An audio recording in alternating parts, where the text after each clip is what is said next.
Video शुरू करने से पहले इस चैनल को सब्सक्राइब करें ताकि आप ऐसे ही और हॉरर, मिस्टीरियस और हिस्टोरिकल वीडियो देख सकें।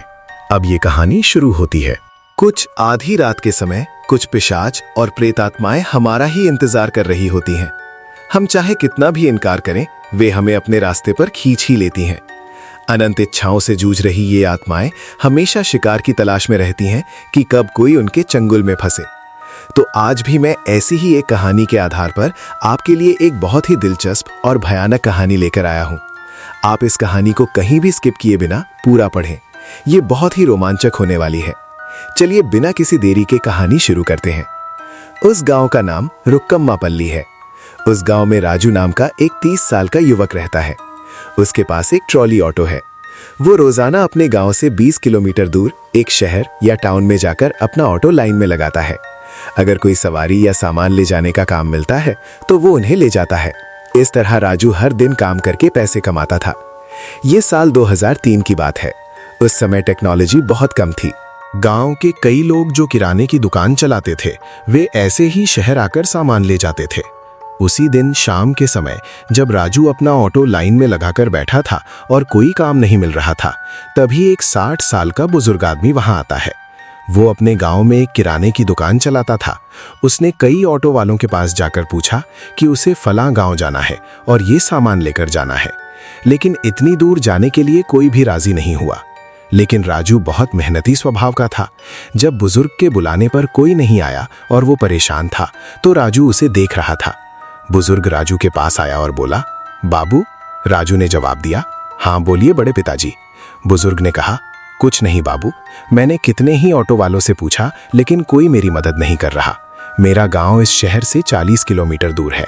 मुझे जब भी सामान खरीदना होता है मैं यहीं आता हूँ, लेकिन इस समय हमारे गांव जाने के लिए कोई ऑटो नहीं है, इसलिए मैं कुछ सामान ले जाने के लिए यहाँ आया था। सामान लादने के बाद कोई भी आने को तैयार नहीं है। बाबू, क्या तुम मेहरबानी करके मेरा सामान हमारे गांव तक छोड़ दोगे? शुरुआत में राजू ने भी इतनी दूर जाने के बारे में सोचा, लेकिन बुजुर्ग की उम्र देखकर उसे दया आ गई। उसने कहा, ठीक है बड़े पिताजी, सामान कहाँ है? बुजुर्ग उसे होलसेल की दुकान पर ले गया। वहां से सारा सामान ऑटो के पीछे लाद दिया गया। वो बुजुर्ग बहुत खुश था। सामान लादने के बाद उसने कहा, बाबू, मैं तुम्हारा यह एहसान कभी नहीं भूलूंगा। मैं तुम्हें तय किए गए पैसों से ज्यादा ही दूंगा। बहुत बहुत धन्यवाद बाबू, तुम्हारे जैसे लोग 100 में से एक ही होते हैं। राजू ने कहा, इसमें क्या है बड़े पिताजी, मदद करने में कोई बुराई नहीं है। वैसे भी सुबह से मुझे कोई काम नहीं मिला। खाली हाथ जाने से अच्छा है कि मैं ये काम करके जाऊं। इसके बाद दोनों ऑटो में बैठकर बुजुर्ग के गांव की ओर निकल पड़े। उन्हें हाईवे पर करीब 40 किलोमीटर का सफर तय करना था और वे धीरे धीरे जा रहे थे। शाम के 6 बजे वे शहर से निकले। दोनों बातें करते हुए काफी दूर तक पहुंच गए। अब उन्हें हाईवे छोड़कर एक दूसरी छोटी सड़क पर जाना था। वो सड़क कुछ दूर तक ठीक थी और कुछ दूर खराब। इससे सफर में भी देरी होने वाली थी। वो पूरा इलाका जंगल का था। थोड़ी दूर जाने पर छोटे छोटे गांव आते थे। जाते हुए राजू ने रास्ते को अजीब नजर से देखा और कहा, क्या बात है बड़े पिताजी, आसपास के गांव ठीक से दिखाई नहीं दे रहे हैं? बुजुर्ग ने कहा, गांव है बाबू, बहुत सारे गांव हैं। थोड़ी दूर जंगल है, फिर थोड़ी दूर जाने पर गांव दिखाई देंगे। ये जगह तुम्हारे लिए नई है, इसलिए तुम्हें इतना पता नहीं है। राजू ऑटो चलाता रहा। रात 8:30 बजे वे उस बुजुर्ग के गांव पहुंच गए। अंधेरा हो चुका था। गांव के बीच में उस बुजुर्ग का घर था। उनके परिवार वाले उनका इंतजार कर रहे थे। ऑटो रुकने के बाद किराने का सारा सामान उतारा गया। राजू ने भी मदद की और फिर पानी पिया। तब उस बुजुर्ग ने तय किए गए पैसों से ज्यादा पैसे राजू को दिए। राजू ने कहा, अरे नहीं जी, जितनी मेरी मेहनत है मुझे उतना ही चाहिए। बुजुर्ग ने कहा, नहीं बाबू, समय पर तुमने मेरी बात मानी और इतनी दूर आए। ये सिर्फ तुम्हारी मेहनत का पैसा नहीं है, बल्कि तुम्हारे जैसे अच्छे इंसान की कद्र है। इसे मना मत करो बाबू। राजू मना नहीं कर सका और उसने पैसे ले लिए। उस दिन राजू बहुत खुश था। राजू ने कहा, ठीक है जी, अंधेरा हो रहा है, मुझे घर जाना चाहिए। तभी बुजुर्ग ने पूछा, बाबू, मैं पूछना तो भूल ही गया, तुम्हारा गांव कहाँ है? राजू ने बताया, मेरा गांव सूर्यापुरम है जी। बुजुर्ग ने कहा, सूर्यापुरम? मैं तुम्हारे गांव को जानता हूं बाबू। अभी हम जिस रास्ते से आए हैं वहां से 25 किलोमीटर जाने के बाद बाईं तरफ जो रास्ता है उससे तुम अपने गांव पहुंच सकते हो। लेकिन उस रास्ते पर अब कोई ठीक से नहीं जाता। उस रास्ते पर कोई एक बच्चा भी कदम नहीं रखता बाबू। तुम जिस रास्ते से आए हो उसी रास्ते से वापस जाना, चाहे कितना भी अंधेरा हो सुरक्षित पहुंच जाओगे। राजू ने कहा, क्या उस तरफ से रास्ता है? मैं वहीं से चला जाऊंगा। बुजुर्ग ने तुरंत टोका, नहीं बाबू, उस रास्ते पर कई हादसे होते हैं, ऐसी बहुत सी अफवाहें हैं। दिन के समय वो रास्ता ठीक रहता है, लेकिन रात के लिए वो रास्ता अच्छा नहीं है। कहते हैं कि वहां कुछ बुरी शक्तियां घूमती हैं। वहां कुछ ऐसी मौतें भी हुई हैं जिनके बारे में बताया नहीं जा सकता, इसलिए उस रास्ते से बहुत से लोग नहीं जाते। जब बुजुर्ग और उसके परिवार वालों ने एक बार फिर समझाया तो राजू मना नहीं कर सका। उसने कहा, ठीक है अंकल, और अपना ऑटो स्टार्ट करके वापस निकल पड़ा। राजू ऑटो में बैठकर तेजी से जा रहा था। उस समय कुछ गांवों में मिट्टी और कंकड़ की सड़कें ही थीं। जब राजू लौट रहा था तब रात की 9:30 बज रहे थे। वो बहुत खुश था क्योंकि उस दिन उसने उम्मीद से ज्यादा पैसे कमाए थे। 25-20 किलोमीटर का सफर तय करने के बाद अब इलाका थोड़ा जंगल जैसा था। तभी उसे बाईं तरफ एक बोर्ड दिखा। वहां से उसके गांव जाने का रास्ता था, शॉर्टकट। इससे करीब 20 किलोमीटर का सफर बच सकता था। राजू ने सोचा, इस रास्ते से गया तो क्या होगा? मैं इन बातों पर विश्वास नहीं करता, ऐसे ही जाऊंगा। मुझे किस बात का डर, मैं बहुत हिम्मत वाला हूं। ये सोचकर उसने धीरे से अपना ऑटो उस कच्चे रास्ते पर मोड़ लिया। वो पूरी सड़क मिट्टी और कंकड़ से भरी हुई थी। आसपास घने पेड़ थे और भयानक अंधेरा था। आसमान में चांद चमक रहा था। जैसे ही राजू ने ऑटो मोड़ा, ऐसा लगा मानो हवा में सारी शक्तियां भयानक रूप से हंस रही हों और राजू का स्वागत कर रही हों। राजू ऑटो में छोटा सा रेडियो चालू करके जा रहा था। उस जंगल में राजू को एक भी गाड़ी नहीं मिली। वो अकेला जा रहा था। वो मन ही मन सोचने लगा, ये कैसा रास्ता है? यहाँ कोई दिखाई नहीं दे रहा, ना कोई गांव है, ना कोई गाड़ी। क्या सच में यहाँ लोग आते जाते भी हैं? ऑटो की हेडलाइट की रोशनी में पेड़ों की परछाइयां सड़क पर पड़ रही थी, जिससे राजू को थोड़ा डर लगने लगा। फिर खुद को दिलासा देते हुए बोला, मुझे क्या डर, मैं ऐसे कई रास्तों पर घुमा हूं। कुछ मिनट आगे जाने के बाद उसने देखा कि सड़क के किनारे एक पत्थर पर एक स्त्री की आकृति बैठी हुई है। वो अपना सिर झुकाकर रो रही थी। राजू ने ऑटो रोका, उसे चालू ही छोड़ दिया और दरवाजा खोलकर धीरे धीरे उसकी तरफ बढ़ा। जंगल से अजीब और डरावनी आवाजें आ रही थीं। राजू ने पूछा, सुनिए, कौन है आप? इतनी आधी रात को सड़क पर क्यों बैठी हैं? क्या हुआ जी, क्यों रो रही हैं? आपको कहां जाना है? लेकिन वो बस रोती रही। राजू ने फिर कहा, आप ही से पूछ रहा हूं, क्यों रो रही हैं? आपकी क्या परेशानी है? मुझे बताइए, मैं हल करूंगा। तभी उसने अपना सिर उठाया। ऑटो की लाइट में उसका चेहरा साफ दिखा। वो एक अप्सरा जैसी लग रही थी। तब उसने रोना बंद किया और कहा, कुछ नहीं जी, आगे एक छोटा सा गांव है, वही मेरा घर है। मेरे घर वाले मेरी शादी पक्की कर रहे हैं, लेकिन मैं अभी शादी नहीं करना चाहती। जब तक मुझे मेरी पसंद का लड़का नहीं मिल जाता, मैं शादी नहीं करूंगी। मैं कितना भी समझा रही हूं, वे जबरदस्ती कर रहे हैं, झगड़ा कर रहे हैं। इसीलिए मैं मरने के लिए यहाँ सड़क पर आ गई हूँ। यहीं किसी पेड़ से फांसी लगाकर जान दे दूंगी। राजू को बहुत गुस्सा आया। उसने कहा, ये क्या बात हुई? आप इतनी सुंदर हैं, आपको बहुत अच्छा पति मिलेगा। अगर आप चाहें तो मैं आपके माता पिता को समझाऊंगा, ऐसी गलतियां नहीं करनी चाहिए। लड़की ने कहा, नहीं जी, आप मेरे माता पिता को नहीं जानते। वे जो चाहते हैं वही होना चाहिए, वरना वे मुझे मरने की धमकी देकर ब्लैकमेल करते हैं। ऐसे में अगर मैं मर जाऊं तो क्या गलत है? राजू सीरियस होकर बोला, क्या आप पागल हो गई हैं? दोबारा ऐसी बात मत कहिएगा, मैं उन्हें समझाऊंगा, आप मेरे साथ चलिए। और उसने लड़की का हाथ पकड़ लिया।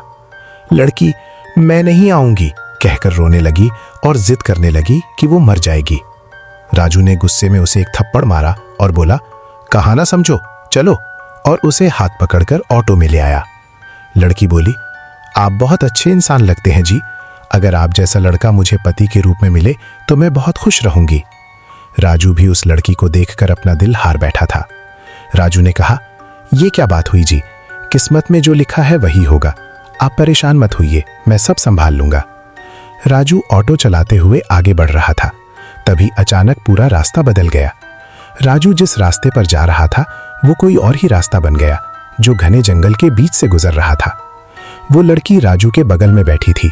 दोनों एक दूसरे को देखकर मुस्कुरा रहे थे। राजू ने पूछा, आपका नाम क्या है जी?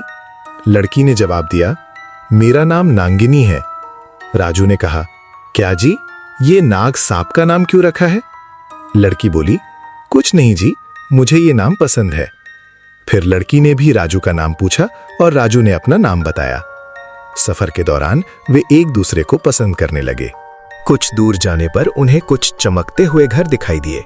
राजू ने पूछा, क्या वो सामने जो गांव दिख रहा है वो आपका ही है? लड़की ने कहा, हाँ जी, मुझे वहीं जाना है। वो गांव बहुत ही डरावना था। दीवारों के खंडहर थे, बस इक्का दुक्का घर ही ठीक हालत में थे। राजू ने पूछा, आपका गांव इतना डरावना क्यों है जी? लड़की ने जवाब दिया, हमारा गांव बहुत पुराने जमाने का है जी। उसने रास्ता बताया, आगे जाकर दाईं तरफ मुड़िए, उस गली में जो सबसे आखिरी घर है वही हमारा घर है। आखिरी घर तक पहुंचने पर घर के सामने एक लाइट जल रही थी, लेकिन घर पर ताला लगा हुआ था। राजू ने पूछा, क्या हुआ, ताला क्यों लगा है? लड़की ने कहा, मैं रूठ कर भाग गई थी ना, वे मुझे ढूंढने के लिए हमारे रिश्तेदारों के घर गए होंगे। मेरे पास दूसरी चाबी है जी। पास ही एक पत्थर के नीचे रखी चाबी निकालकर उसने दरवाजा खोला। घर बहुत अच्छा था, लेकिन पूरा गांव सुनसान था। नांगिनी ने बताया कि उसके माता पिता आज रात वापस नहीं आएंगे। राजू ने कहा, ठीक है, आप यहां अकेले सुरक्षित रहेंगी, मैं कल आ जाऊंगा। लड़की बोली, ये क्या बात हुई जी, आप मुझे छोड़कर चले जाएंगे? मैं अकेले नहीं रह सकती। आज रात यहीं रुक जाइए, कल मेरे घर वालों से बात कर लीजिएगा। राजू, जो अब उससे प्यार करने लगा था, मना नहीं कर सका। उन्होंने दरवाजा बंद कर लिया। घर की रोशनी में वो और भी हसीन लग रही थी। राजू ने कहा, मैं अपने मन की बात कहना चाहता हूं। अगर आप मान जाएं, तो मैं कल आपके माता पिता को मनाकर आपसे शादी कर लूंगा। लड़की ने भी अपनी रजामंदी जताते हुए कहा, मुझे भी आप पसंद हैं जी। फिर लड़की फ्रेश होने गई और जब बाहर आई तो उसने एक अप्सरा जैसी खूबसूरत साड़ी पहन रखी थी। उसकी खूबसूरती देखकर राजू होश खो बैठा। खाना खाने के बाद लड़की ने कहा, अगर आपको एतराज ना हो तो आप मेरे ही कमरे में सो सकते हैं, क्योंकि मुझे अकेले डर लगता है। राजू भी राजी हो गया। बिस्तर पर लेटकर दोनों एक दूसरे को देखते रहे। लड़की धीरे धीरे राजू के करीब आई। तभी अचानक घर की बिजली चली गई। उस रात उन्होंने बहुत खुशी से समय बिताया।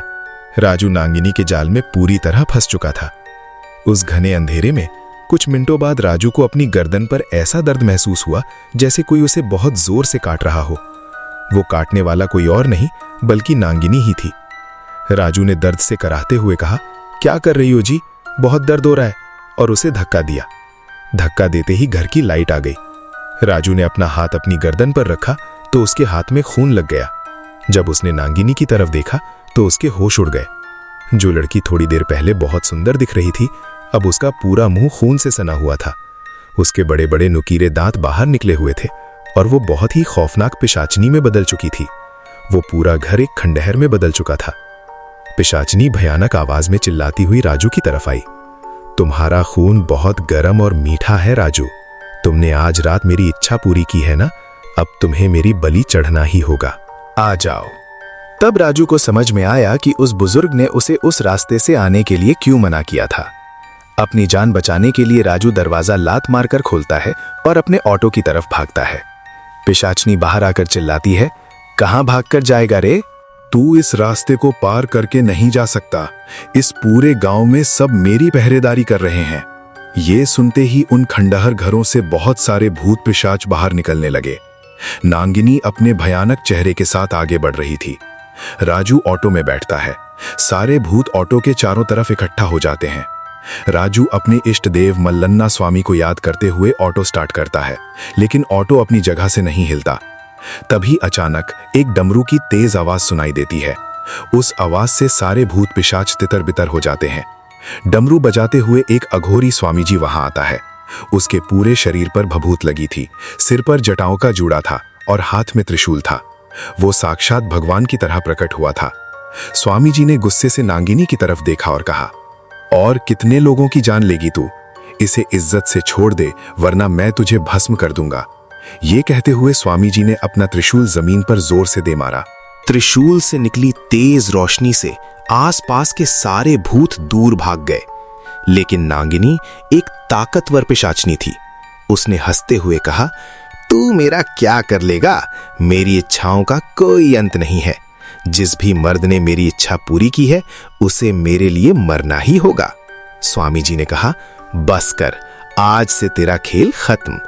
उन्होंने अपनी पोटली से भभूत निकाली और शिवजी का नाम लेकर नांगिनी के ऊपर फेंक दी। भभूत गिरते ही नागिनी आग की लपटों में घिर गई। वो दर्द से भयानक आवाज में चिल्लाने लगी, छोड़ दो मुझे, छोड़ दो, और चीखते चिल्लाते हुए वो भस्म होकर गायब हो गई। स्वामी जी ने राजू से कहा, बाबू ऑटो स्टार्ट कर, मैंने उसे सिर्फ कुछ समय के लिए ही बांधा है, अगर वो वापस आ गई तो तबाही मचा देगी, चल यहां से। स्वामी जी राजू के साथ उसके घर तक गए। नागिनी की आत्मा बहुत शक्तिशाली थी, वो उन मंत्रों से बस कुछ ही मिनटों के लिए शांत हुई थी।